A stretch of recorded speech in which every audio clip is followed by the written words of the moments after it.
আজকের এই সন্ধ্যাটা খুবই ভরাক্রান্ত, খুবই দুঃখের।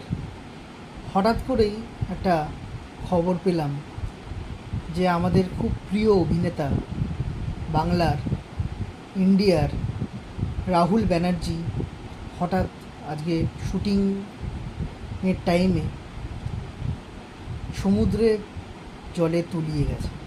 কথা বলতেও একটু অসুবিধা হচ্ছে, কেন কি আমি কিন্তু ওনার অনেক কাজ দেখেছি।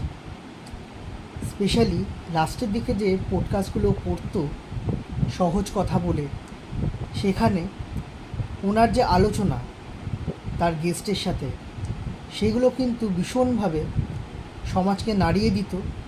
এমন এমন তার প্রশ্ন ছিল, এমন এমন বিষয় নিয়ে সে কথা বলতো, সেগুলো কিন্তু ভীষণ মনে দাগ কেটে যাওয়ার মতন। তাছাড়া সিনেমা নিয়ে যদি আমরা কথা বলি, চিরদিনই তুমি যে আমার, আজ ওই সিনেমাটা কিন্তু আমরা প্রায় দেখে থাকি। এত ভালো অভিনেতা, তার এত ভালো কেমিস্ট্রি, তার স্ক্রিন প্রেজেন্স কত ভালো, ডায়ালগ ডেলিভারি কত ভালো, সেইগুলো আমাদের সবারই জানা। খুবই দুঃখের বিষয় যে আজকে রাহুল ব্যানার্জি আমাদের মধ্যে আর নেই। মনটা কদিন আর ভালো থাকবে না। হয়তো যখনই তাকে দেখব স্ক্রিনে, দুঃখই হবে। লাস্ট আমি দেখলাম দুদিন আগেই ঠাকুমার ঝুলি, একটা পুলিশ অফিসারের রোলে রাহুল কতটাই মিষ্টিভাবে অভিনয়টা করেছে। যেমন তার কমিক টাইমিং, তেমন তার ঠাকুমার সাথে ইনভেস্টিগেশনে সাহায্য করা। মন ভালো রাখার জন্য আমি জানি না কী করতে হবে, কিন্তু এটা বলতে পারি আমরা কিন্তু একটা দারুণ অভিনেতাকে আজকে হারিয়ে ফেললাম।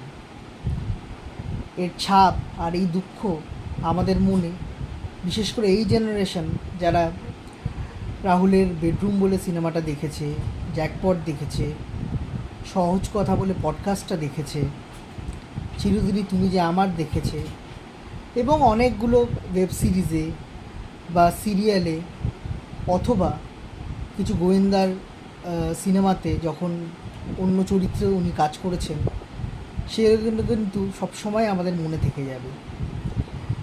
মাত্র 43 বছর বয়সে মৃত্যু, এটা কেউ ভাবতেও পারে না। খুবই দুঃখের। মন কখনোই ভালো রাখা যাচ্ছে না, বারবার মুখটা মনে পড়ছে, তার কথাগুলো মনে পড়ছে, তাও জীবনতে এগিয়ে যায়।